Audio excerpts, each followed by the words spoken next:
Everyone, welcome to logic पाठशाला channel. हमारा आज का टॉपिक रहेगा freedom struggle extremist phase. Phase 1 हम डिस्कस कर चुके हैं एक्सट्रीमिस्ट का, उसका लिंक आपको डिस्क्रिप्शन में मिल जाएगा। So let's begin the session. Question 1, who of the following revolutionaries set up the United India house in the USA? निम्नलिखित में से किस क्रांतिकारी ने संयुक्त राज्य अमेरिका में यूनाइटेड इंडिया हाउस की स्थापना की? आपके पास 4 ऑप्शंस हैं, आप इन्हें एक बार देख लीजिए।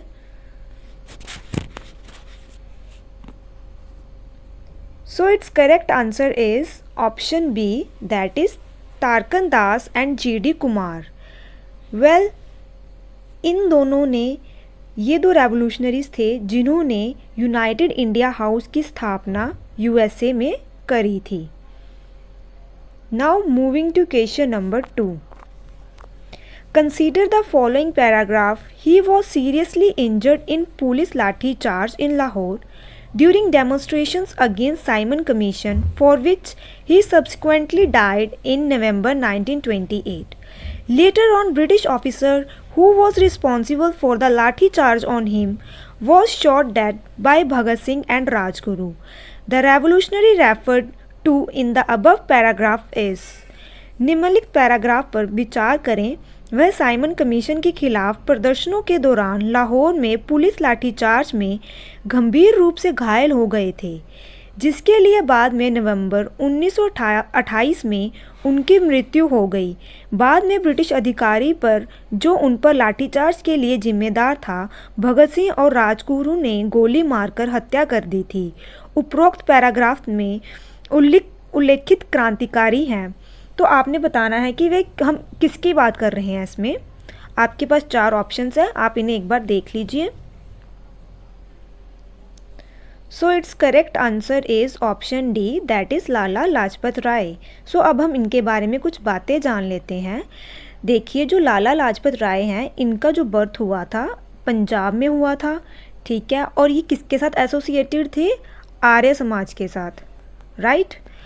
अगर अब हम इनकी बात करें तो जैसे कि मैंने आपको बताया था कि मॉडरेट्स और एक्सट्रीमिस्ट थे आईएनसी में, तो ये कौन से ग्रुप में आते थे? ये आते थे एक्सट्रीमिस्ट ग्रुप में।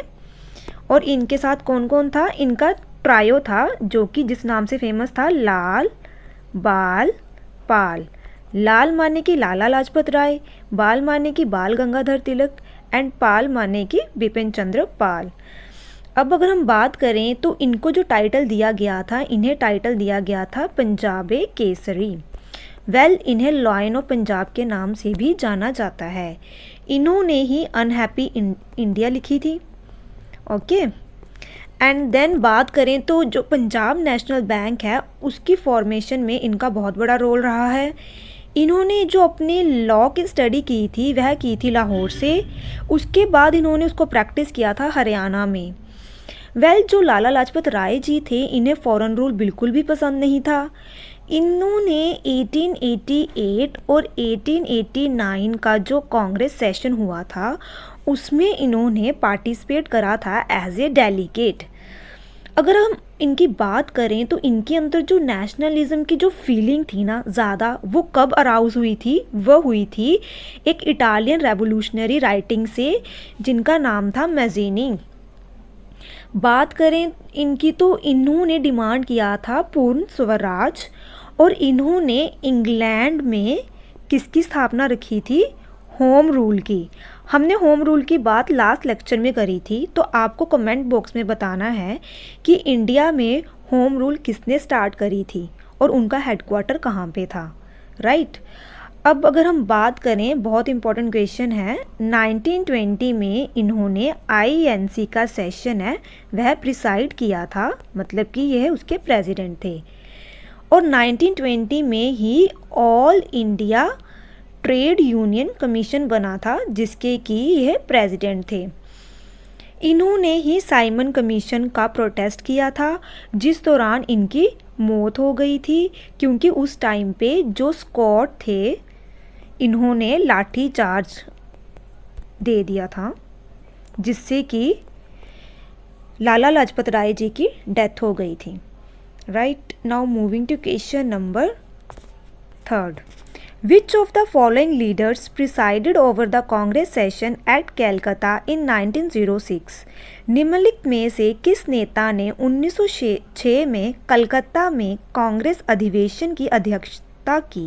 आपके पास 4 ऑप्शंस हैं, आप इन्हें एक बार देख लीजिए।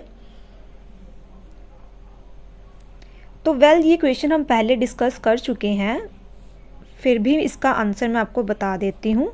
So it's correct answer is option D, that is दादा भाई नौरोजी। सो इसका करेक्ट आंसर है ऑप्शन डी, दैट इज दादा भाई नौरोजी। दादा भाई नौरोजी के बारे में हमने बहुत सी चीज़ें डिस्कस कर चुके हैं।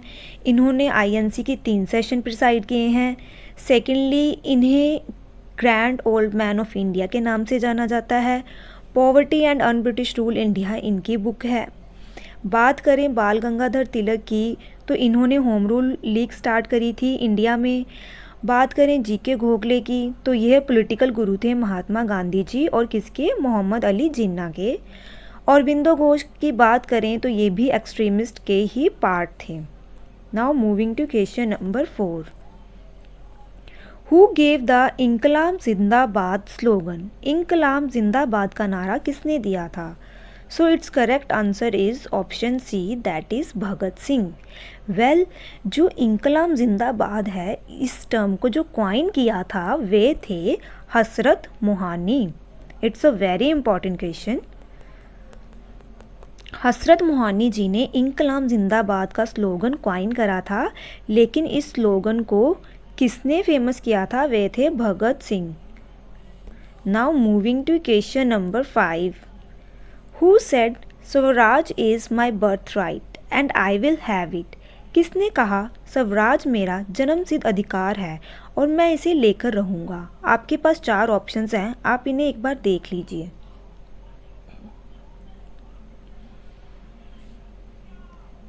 सो it's correct answer is option D, that is बाल गंगाधर तिलक। इन्होंने कहा था स्वराज मेरा जन्मसिद्ध अधिकार है और मैं इसे लेकर रहूँगा।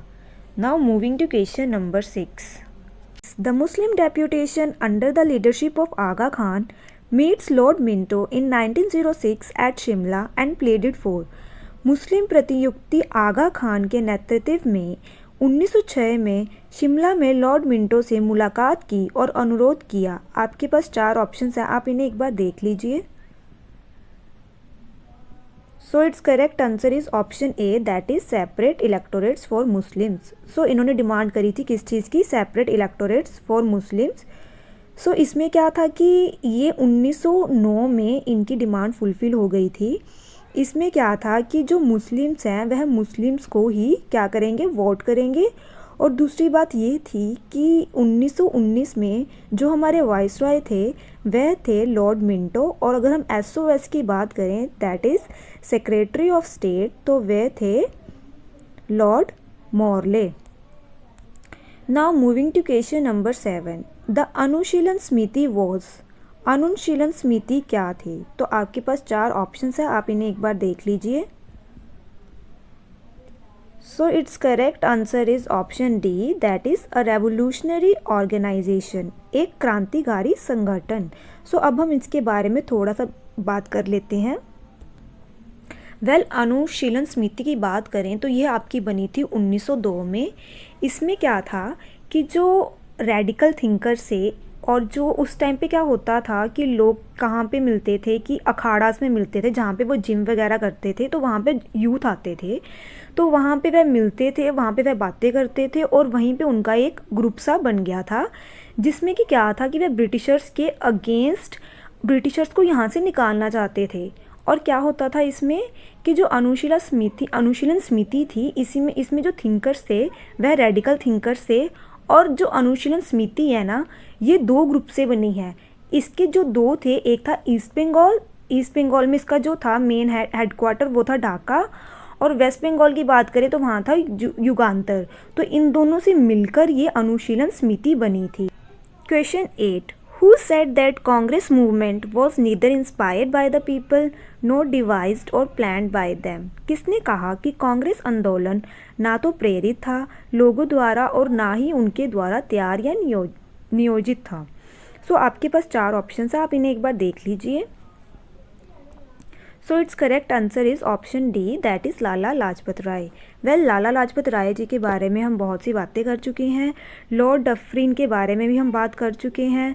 Lord Curzon partition of Bengal के टाइम पे था, और सर सैयद अहमद खान की बात हम आगे करेंगे। Now moving to question number 9, when did the attempt of murder of Kingsford was made at Muzaffarpur? Muzaffarpur में किंग्सफोर्ड की हत्या का प्रयास कब किया गया था? आपके पास 4 ऑप्शंस है, आप इन्हें एक बार देख लीजिए। So it's correct answer is option A, that is 1908।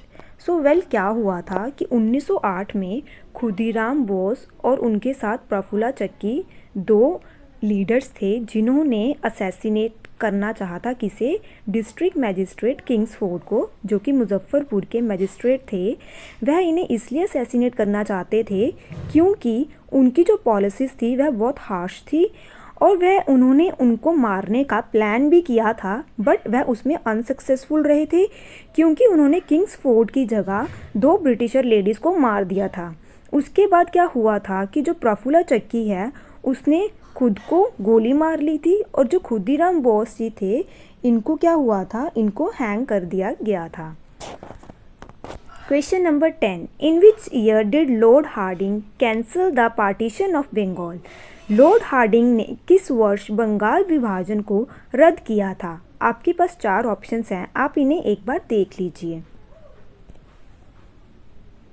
Well, ये क्वेश्चन हम पहले भी डिस्कस कर चुके हैं कि जो दिल्ली दरबार हुआ था 3 बार हुआ था। एक बार हुआ था 1877 में, सेकंड टाइम कब हुआ था वह आप कमेंट बॉक्स में बताएं, और थर्ड टाइम जब हुआ था, जो कि मैंने कहा था बहुत बार एग्ज़ाम से पूछा जाता है, 1911 में, और इसके बारे में हम लास्ट वीडियो में डिस्कस कर चुके हैं। Now moving to question number 11, Barendra Kumar Ghosh was a member of which revolutionary organization of Bengal?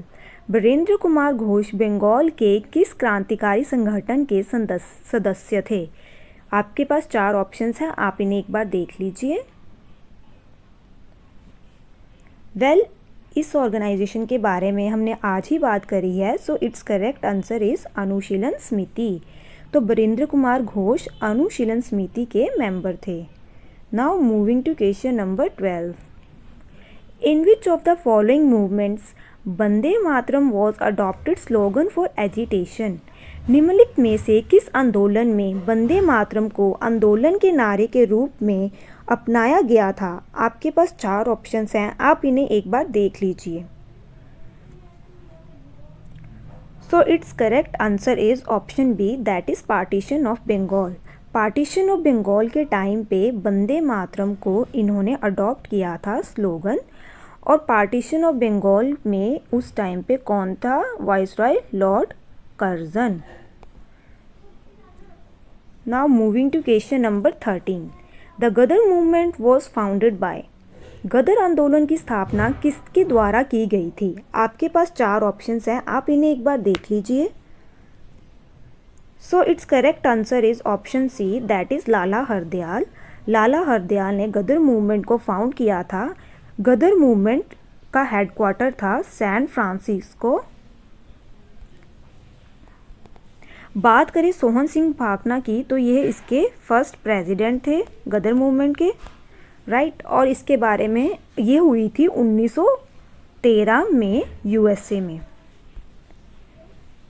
Now moving to question number 14.